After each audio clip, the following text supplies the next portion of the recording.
host for the Real Francamente podcast. I'm so excited to be here with you for another episode. Thank you so much for listening. And without further ado, let's bias your football content. I just love that theme music. Don't y'all love it? It's so cute. It's so cute. I can hear it in my head. I love it. I love it. I picked it myself. It was an arduous task. Welcome. Another episode 7. We're barreling through these. I love this so much. I love this podcast so much. I love my listeners so much.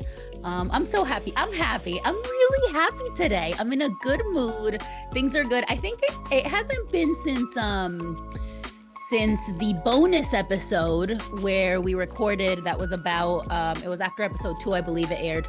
It was about the Orlando Fan Fest. That day I was happy too. I remember that. Like, isn't it sad that we remember exactly when our last happy day was? That was my last happy day. Today's another one. Things are good. I've got, this is an inside joke. I've gotten the love tomato 2 days in a row in my Oracle pull. I mean, things are great. Things are great. So here we are. Episode 7. What am I wearing? I'm wearing my Tired and True, if you're watching on YouTube. This is one of my favorite kits of all time. It's the Manchester United pink kit. And this is Big Rom. It's my Lukaku kit. I love Lukaku so much and his thighs. We haven't had a thirst episode yet, huh? We really haven't. I think it's about time. I don't think it'll be today, but who knows? Like, love is in the air, right? Lukaku. This is my Lukaku kit. I have, his time at United was iffy at best, but like he's still one of the sexiest men on earth. So shouts to Lou. Call me if you're listening. And it makes me feel like homey. Like, it's like, oh, this is a kit. I just love it so much. The color is like just my vibe. It matches everything I own. And I haven't worn a United kit this whole time. I can't believe it. Well, because in the beginning I was on my Argentina kick, right? Argentina kick. Obviously after winning the World Cup. And I'm still on that. I haven't worn all my Argentina kits, not even close. But yeah, so today's a United day. What's going on in the world? Okay. I have to, like, the best thing that's happened, in my opinion, in a very long time, and this is what we're talking about today, is Antonio Conte and his absolutely correct take rant. He could not have been any more correct than he was on that rant. And if it weren't for all sorts of issues of copyright infringement and all that, I would play it. Maybe we can play bits of it. Maybe we can cut in bits of it. I don't know what the legality is there. What to say that I've watched it 15 times is an understatement since it happened. Like, I literally am obsessed. Mi molto piace Antonio Conte. Okay? Chiamami, all right? Call me too. Everyone call me. Please. That was so sexy. What a rant. What a way to go. What a way to go. Because the man knew what was coming if he did that rant. And he said, you know what? I'm going to bias my football content. That's 2 examples in a row of the philosophy of this podcast at play. 2 examples in a row. We had the Gary Lineker situation, and then Antonio Conte, who is now my pick for candidate for president of FIFA. Okay, like, the man will never do wrong in my eyes. After the rant that he had, let's backtrack a little bit. So Antonio Conte has been coaching Tottenham, right? Tottenham is shit. What do you think of Tottenham? Shit. What do you think of shit? Tottenham. I believe that's how the Arsenal chant goes. I'm Arsenal adjacent only. Tottenham is shit. And not just because I'm Arsenal adjacent. It's like such a shit team. They have no personality. They have it's just such a bland, like, their kits are plain white and they're not even nice. They're ugly as fuck. The team is just meh. Like, they haven't won shit. They've never won shit. Like, it's just like, to be a fan of Tottenham, must be embarrassing. Like, what a sad existence. No, no offense. I don't think any Tottenham fans listen, but what a shit team, right? And so Antonio Conte, like, all joking aside about this rant, he is one of the greats, right? In terms of managers. He's successful. He's been successful at other clubs.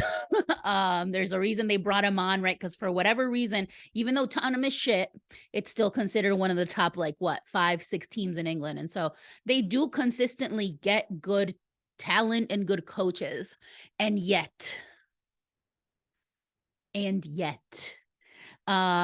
don't win shit. And so after a particularly stressful game for Tottenham, that they definitely should have won, and it was theirs to, like, they had it, and then they gave up, was it 2 or 3 goals? I think 2 goals, like, in a very short time span, and they lost, they dropped points, and Conte was pissed. Rightfully so. Now, I've had my fair share, so I want to talk a little bit about my other one of my other loves in the managerial space, who, it was not always, it's been a rocky ride with this man, okay? And that's Jose Mourinho. It's been a roller coaster. I haven't always loved the man. Obviously, when he was at Real Madrid, I, like, could not stand him. I thought his antics were ridiculous back then. But he has had an arc. He's had an upward trending arc, and now he's a hero. Like, I love the man now. I don't know if it's been like a branding shift. I don't know what it is, but, like, he's become just an incredible presence on social media. Like, I love everything he says. I love everything he does. And even when I hated him, it was still a little love-hate, because his rants were always top-notch. Right? Like, his rants will go down in history. The one that lives rent-free in my head, I mean, many live rent-free in my head, but the one that I would say I quote the most is, "Yeah, I was rude to an idiot," right? That one, I just so me. Like, that's so my energy. Like, I love him so much. So I think that this rant from Antonio Conte was up there in terms of, it was very Mourinho-esque. And if anything is gonna pull that kind of rage out of you, it's gonna be mid-ass fucking shit team Tottenham, right? Like, just completely fucking up a game that was theirs to win, that was theirs to take the 3 points. So this was, when was this? It was not last week, but the week before. I forget exactly when it was, but the day that it happened, like the weekend that it happened, my family was over, and that weekend we watched it a bunch together. And since then, sometimes, like, we just want to, like, be cheered up, and we'll watch it, because it's got no no second of it is wasted. It's so good. So just a little bit of a recap, and I'm not going to attempt to do the Italian accent. Even, like, I can speak Italian, but I don't want to try to do the Italian and English accent, because I think, the Italian X community would be just so even though I'm 40% Italian X, okay? Okay, this is silly season. This is gonna be a silly episode. And y'all don't know it, but I actually have an audience, okay? Like, the invisible audience, the invisible hand that is my lovely producer who reacts. So when I laugh, it's because my audience is laughing with me. So y'all don't know this, but we have so much fun in here. So so it started. So so it's the post-game press conference, right? So he sits down, and you already can almost, like, see the smoke coming out of his ears, okay?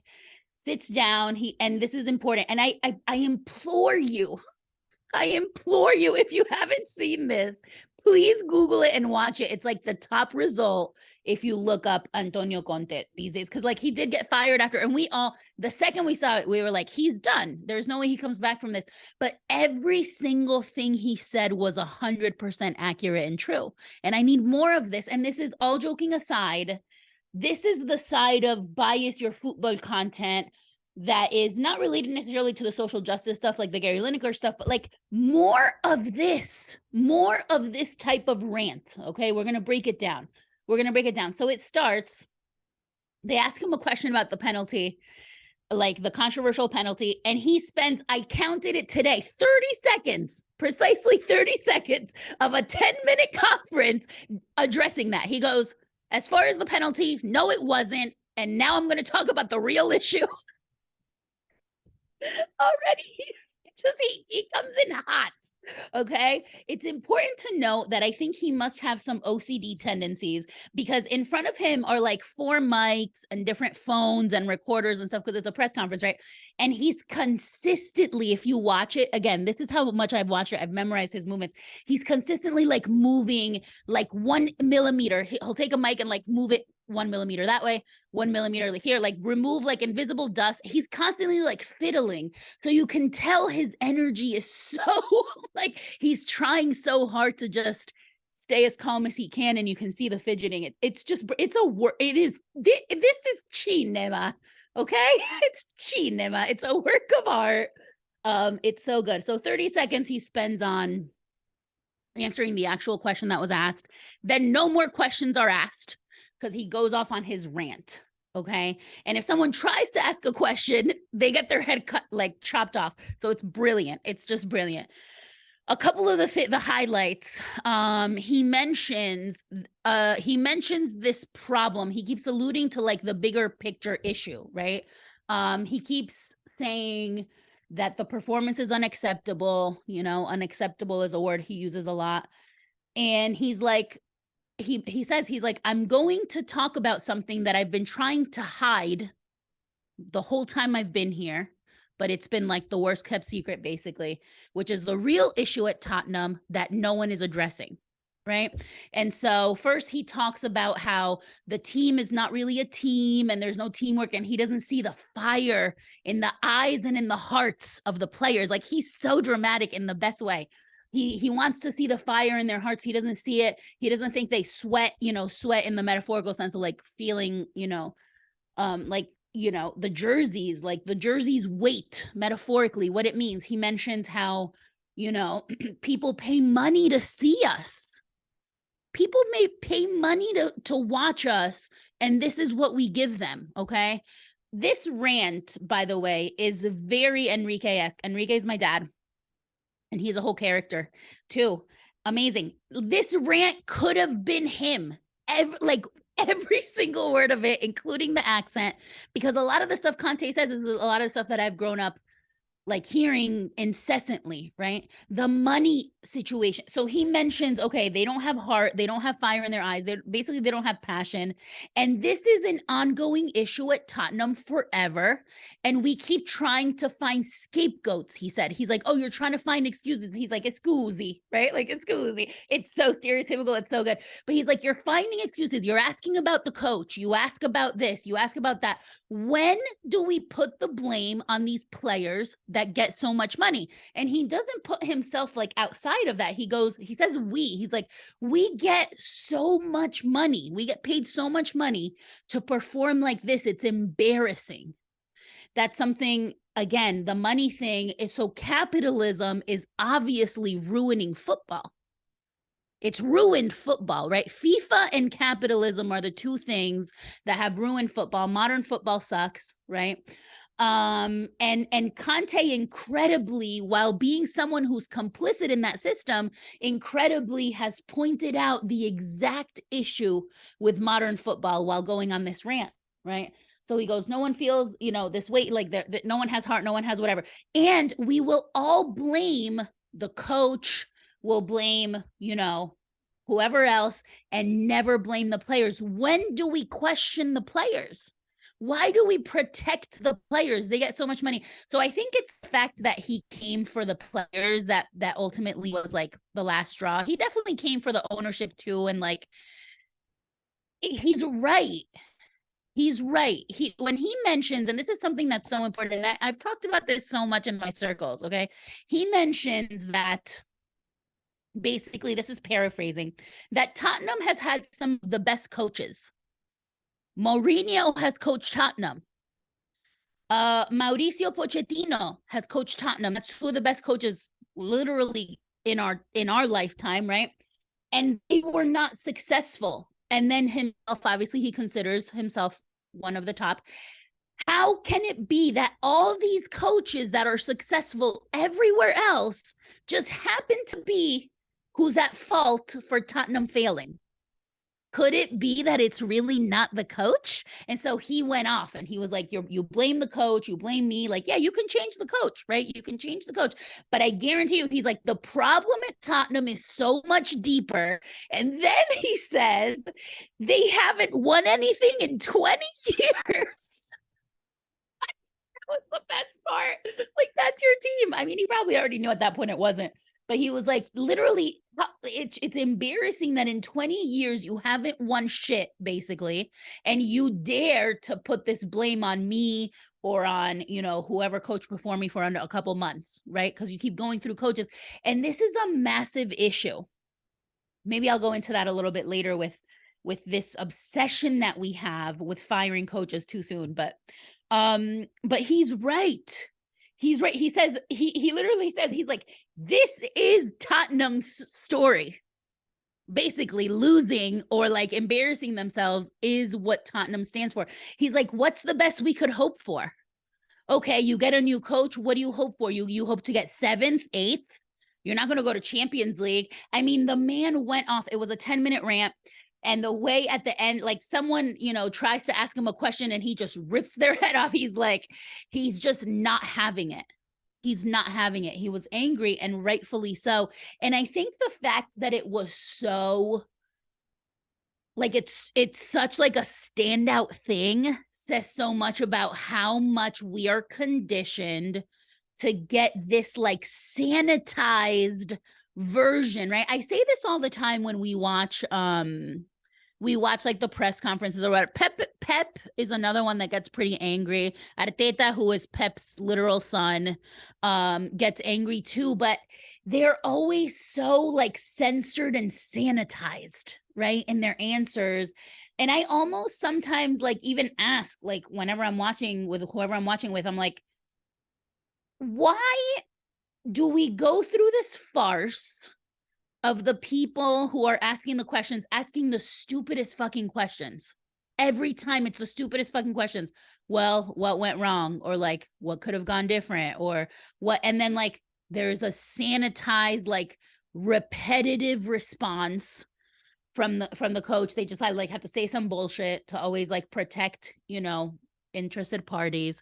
So we're watching almost like a farcical like performance. All of us know that what Pep really wants to say is go fuck yourself. I don't want to answer your questions like after a loss, or that Arteta doesn't really want to like have to be so polite about answering the questions, right? But like we have to do this. It's almost like this like rehearsed performance. It's bullshit. Everything is bullshit, right? Which is why people who are characters like Mourinho, who doesn't give a fuck, and he's also done his share of like the sanitary thing too, but like he's the other example of someone who just like will just go off and, you know, and not care. I don't think he's ever done it to this extent where he's literally been like, fuck you, fuck you, fuck you, fuck you, you too, you're cool, no, fuck you, right? He's never done that like Conte, I don't think, like to that extent.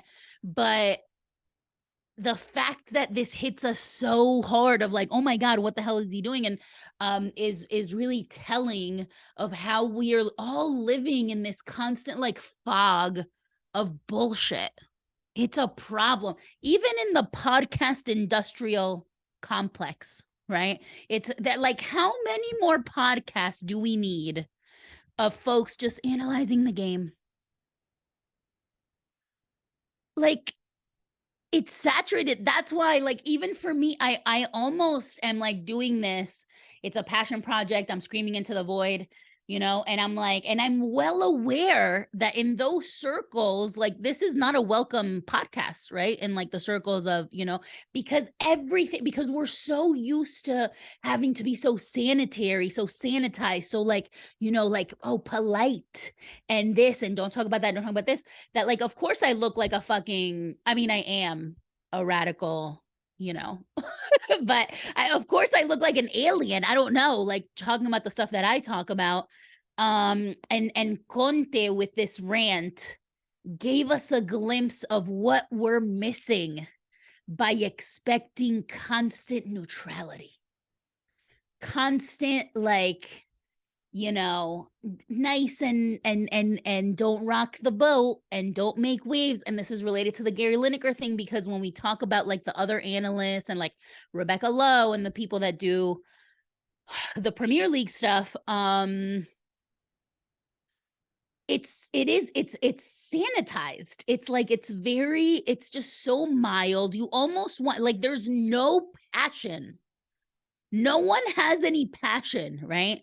And so then when these characters pop up, we're like, it's a breath of fresh air. I mean, I'm like that. I'm sure there's people that criticize him, like, oh my God, how dare you? And I'm sure Tottenham fans were not happy because he went in about how trash Tottenham is and has been. And his main point was about was something that I think about often. Like, what can we hope for as Tottenham? To be 7th, to be 8th, when this is our story for 20 years? What is going to change if you continue this path? He even said, like, he's like, you get rid of me, fine, get rid of the coach. Whoever comes in, you think they're going to get you a higher position than 7th or 8th? You think they're going to get you to Champions League? The problem is not the coach. And he's 100% correct. I don't understand this, like, this instant gratification need to always be like, okay, this is the scapegoat, fire them, and and bring in a new one. And yeah, we will talk about that in the second half in a bit, but I just can't, like, thank Antonio Conte enough. I hope wherever he lands, he's extremely successful, because what a breath of fresh air to get some authentic, raw, passionate, just like anger, right? I mean, like, we need that. We need that. It's so, football has become so sanitized. This is the thing my dad has actually said for years. Like, you watch these people play, and their kits at the end of the game are like perfectly dry. Their hair is perfectly intact, not a hair out of place, almost like they didn't just play 90 minutes of a sport, right? What is that? What is that? That's not football, right? This is what he's always said. And on some points, like, on some days I agree, and on some days I'm like, well, it's, it's different. It's like, whatever, like, technology advances, even like shirts look dry, even if they are, stuff like that. But it's true. There are so many players that just are kind of like nonchalant. And whenever something's going wrong, we don't criticize enough, not at the individual level of, like, trolling them or whatever, but like, just like an analysis of how much, like, the sheer amount of money they make and how little, like, they care really about, even about their own team, right? And there's also nuance, because like the players are not the ones that decide their salaries. Like, so it's also like, okay, yeah, they get paid way too much, but whose fault is that? They, like, there's all sorts of stuff at play, that's corrupt, corrupt, like FIFA stuff, that gets these players these salaries. And at the same time, yeah, like, they should care a little bit more, especially Harry Kane, right? Harry Kane. And I loved, this was also shady as fuck, and this is why I loved Thierry Henry. There was one of the days that they were doing the discussion on the Champions League, like after show or whatever, one of the weeks.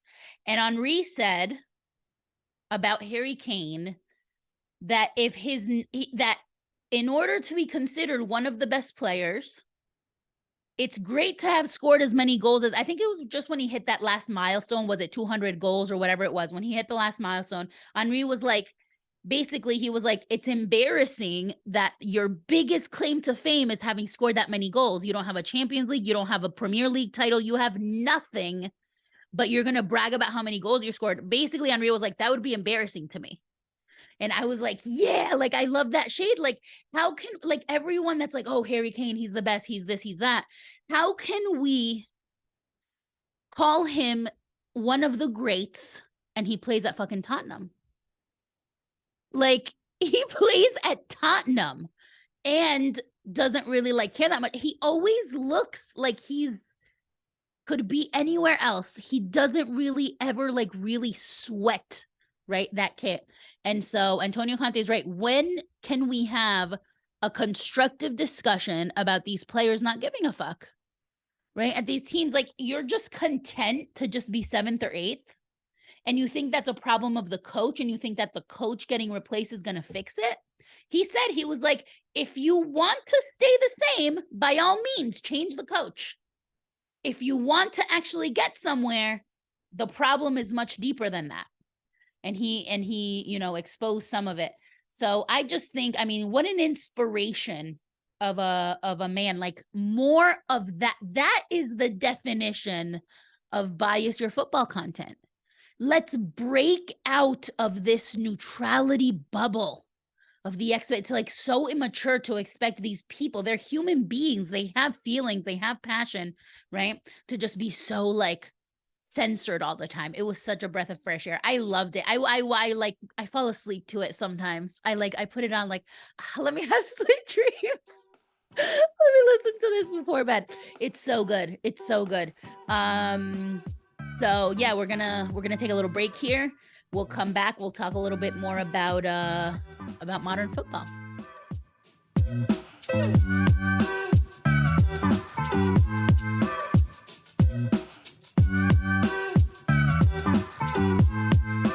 Hey, make sure to follow and subscribe to the podcast on your favorite platform so you never miss an episode. And help us out by leaving a rating and review, and remember to share it with a friend. Don't forget to follow Franca on Twitter and Instagram at Francamente for the latest news. And lastly, please visit realfrancamente.com for bonus content, including articles, photos, and for more information about the podcast.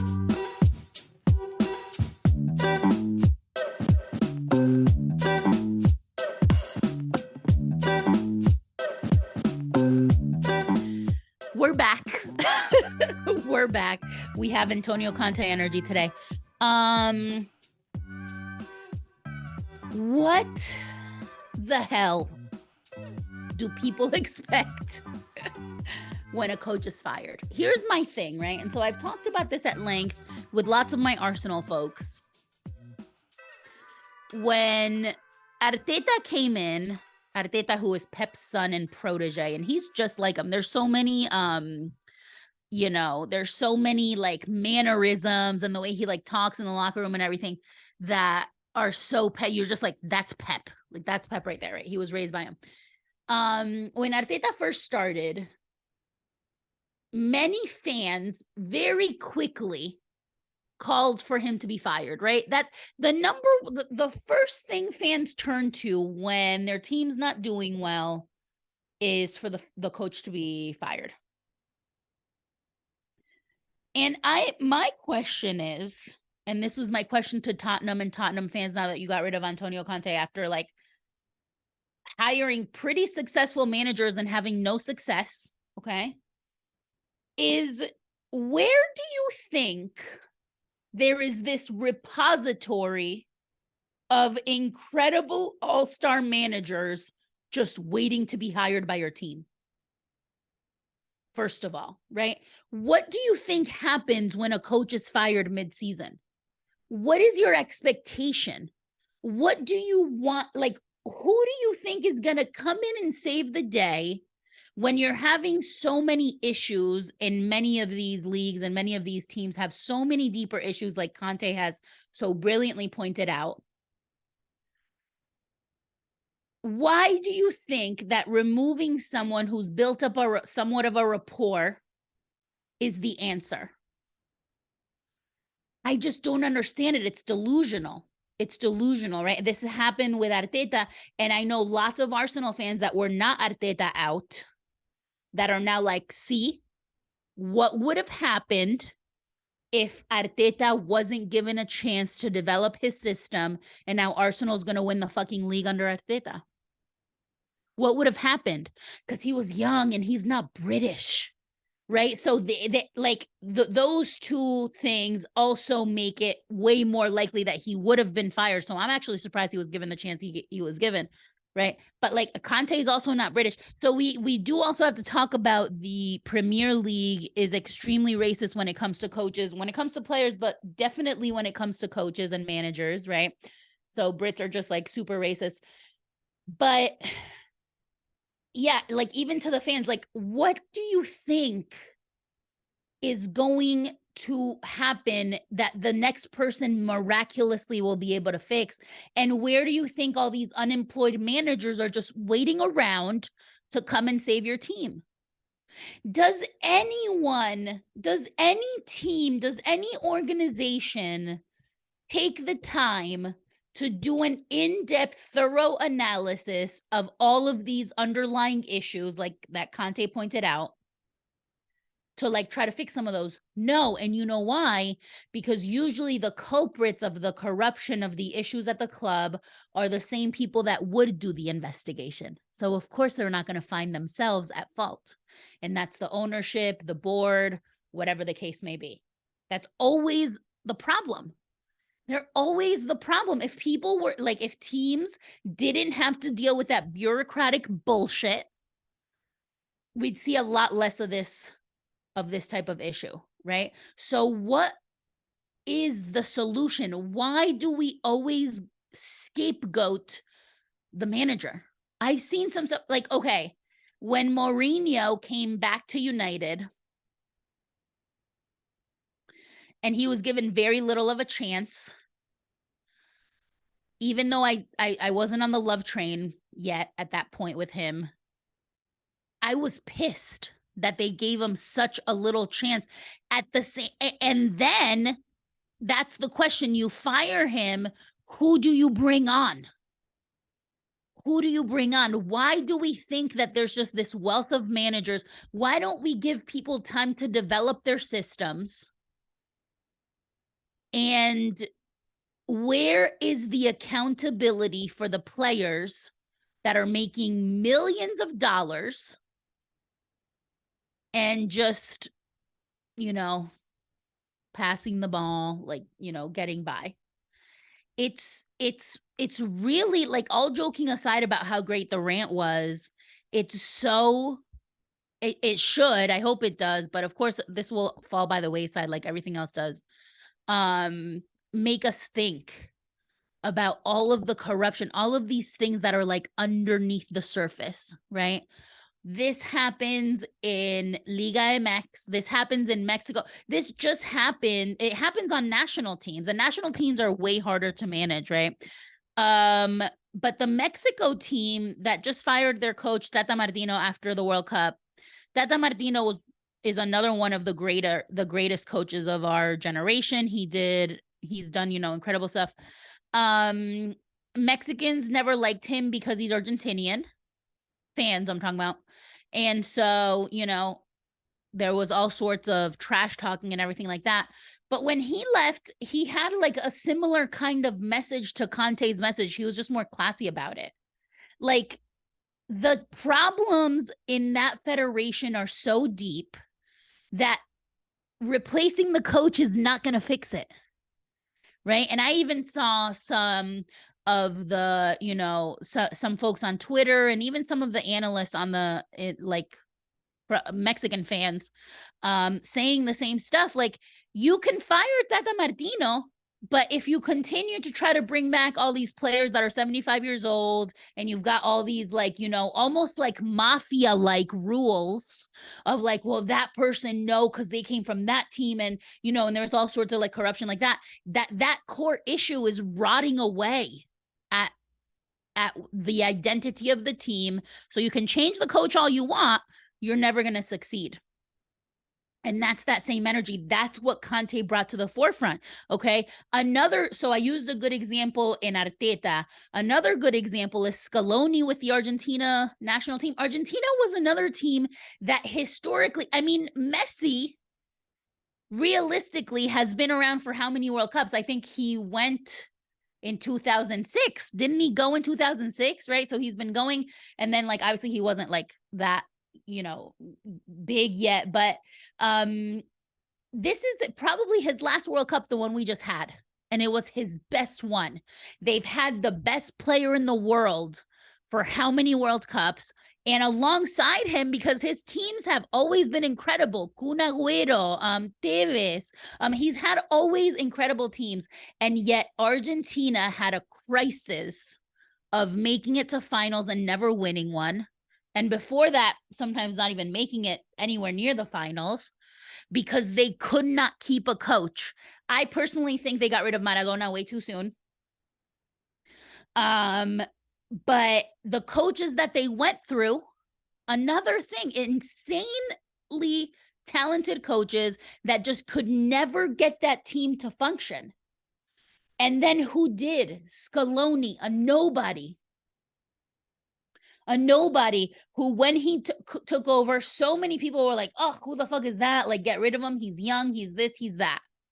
Okay. He played at a time where there's a picture that I love of, like, it was like, an exhibition game, but it was, he was on the pitch at the same time with Maradona and Messi.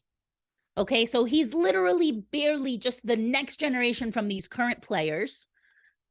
And he didn't have any major jobs before this. And then look at what he achieved with Argentina in a few short years, the Copa America, the World Cup, obviously. And not only the success of actually winning the cups, but he has managed to create a camaraderie on that team like in generations we haven't seen.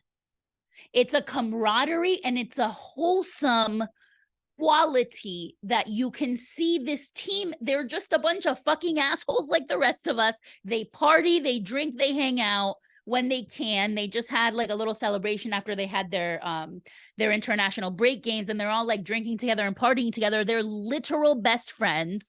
The team all grew up being fans of Messi, and now they get to play with him. Like, it's a wholesome group of kids playing. They might as well be playing pickup ball in the street. And Scaloni did that. And Arteta achieved a similar thing with Arsenal. That's two young coaches, okay, that achieved that relatively, before not super well known, that achieved incredible success with their teams, both at the club level and at the international level, and a model to follow. And the calls to fire them both came early on.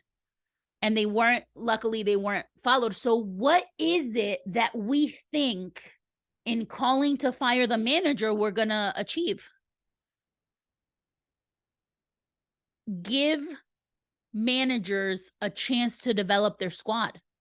Not to mention, then you've got the whole situation where, like, managers and international teams are obviously way different than this, but managers a lot of the time, and not all the times, because Conte actually did get a fair amount of freedom to get the players he wanted.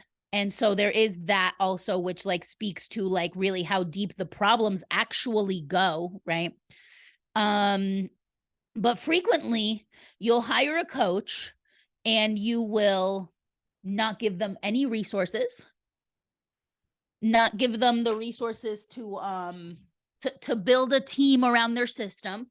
So then what's the point? You're like setting them up to fail.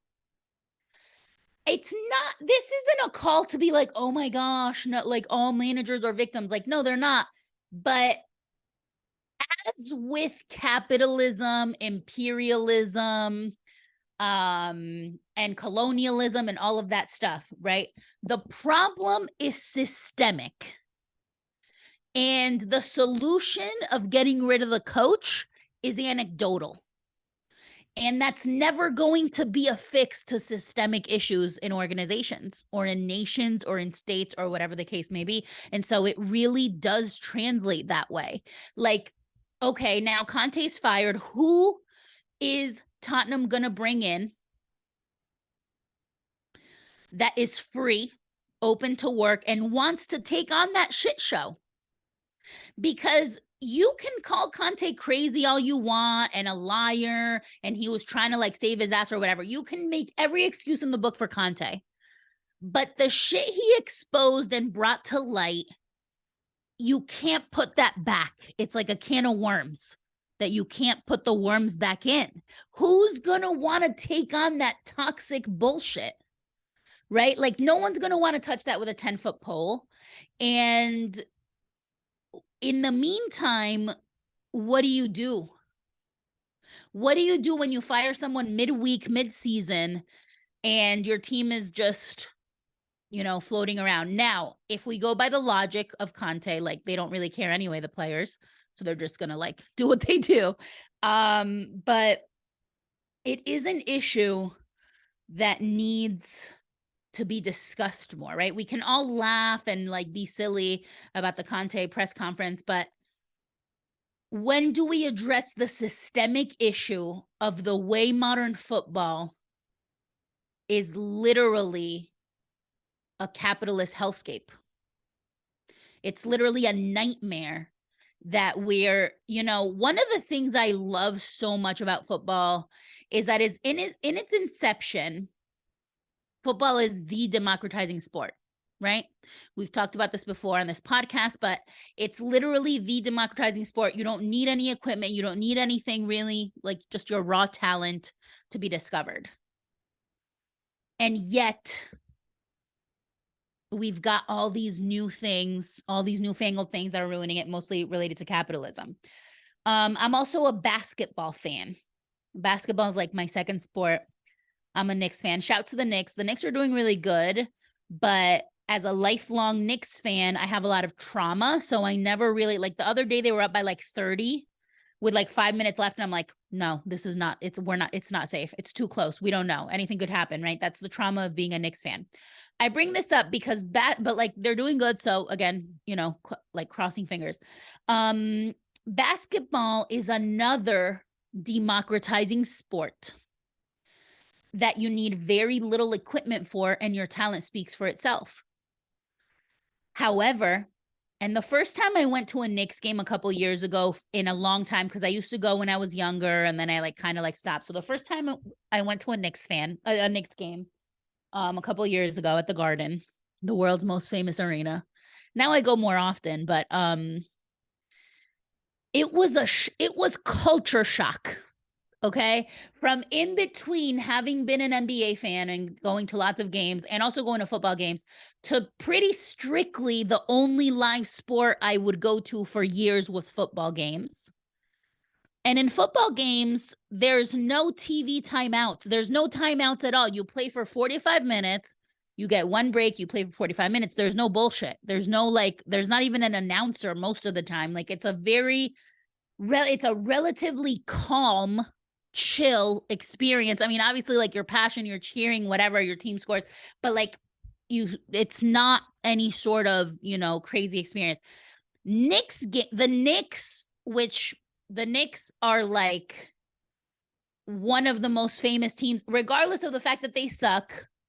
On the East Coast, the Knicks are like the team because they play at the Garden in New York City, and people go to Knicks games as like as like a tourist experience, right? So it's like a bucket list item to go see the Knicks. Even though the Knicks suck, ticket prices are always expensive because it's always packed, and you're basically going to see a show.